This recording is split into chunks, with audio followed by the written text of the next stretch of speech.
اللہ نے کہا قل اعوذ برب الناس، انسانوں کے رب کی پناہ میں آتا ہوں، تم میری پناہ میں آ جاؤ گے بس پھر کوئی پرواہ نہیں ہے، پھر حسد تو تمہارا کچھ نہیں بگاڑ سکتا۔ اور حسد ساری بیماریوں کی جڑ ہے، اور کائنات انسانی کے اندر بلکہ ابتدائے آفرینش میں سب سے پہلا گناہ جو ظاہر ہوا وہ حسد کا گناہ، حسد۔ اور وہ گناہ کیوں پیدا ہوا؟ کبر کی وجہ سے، کبر کی وجہ سے حسد پیدا ہوا۔ تو گویا کہ کبر اور حسد یہ دو بڑے گھناؤنے گناہ ہیں اس کائنات انسانی کے، اور سب سے پہلے دنیا میں وہی ظاہر ہوئے۔ چنانچہ ابلیس کو جب حکم دیا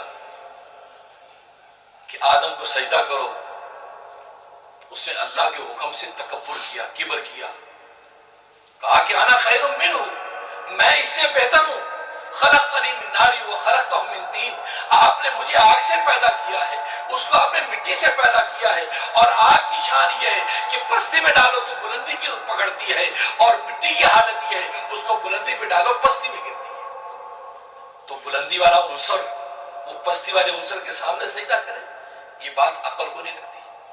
میں بہتر ہوں، اللہ کے حکم سے اس نے تکبر کیا، اور آدم علیہ السلام سے حسد کیا کہ یہ مٹی کا بنا ہوا آدم، میں نے اللہ کی اتنی عبادت کی۔ ایک روایت میں آتا ہے کہ 6 لاکھ سال تک عبادت کی، 6 لاکھ سال۔ یہ 7 زمینیں ہیں، سب سے نیچے کی زمین سے اس نے عبادت کرنا شروع کی، اور چپے چپے میں سجدہ کیا، اور کوئی زمین کا حصہ نہیں چھوڑا جہاں سجدہ نہ کیا ہو۔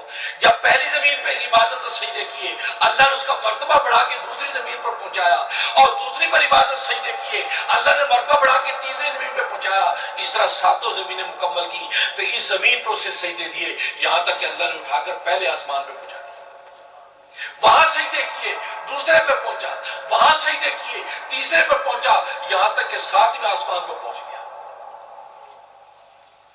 اتنی عبادت کی اللہ نے، اور ملائکہ سوچا کرتے تھے، اور وہاں اللہ نے اس کو ملائکہ کو استاد اور معلم بنا دیا، معلم بنا دیا، ملائکوں کو پڑھاتا تھا۔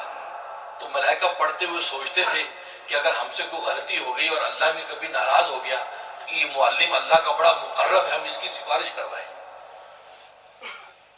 یہ مرتبہ اس ظالم کا تھا۔ جب اتنا اونچا مرتبہ اور امید اس کو یہ لگی کہ اللہ کے بعد میرا نمبر ہے، اور یہاں اللہ تبارک و تعالی نے مٹی کے آدم کو دے دیا۔ اب آدم علیہ السلام سے اس کو حسد ہوا، اس حسد کے نتیجے میں اس نے یہ سب کی سب حرکت کی اور سجدے سے انکار کر دیا۔ تو حسد وہ گناہ ہے، حسد وہ گناہ ہے کہ جو سارے گناہوں کی جڑ اور قرآن کریم کی ہدایت پر عمل کرنے میں سب سے بڑی رکاوٹ ہے۔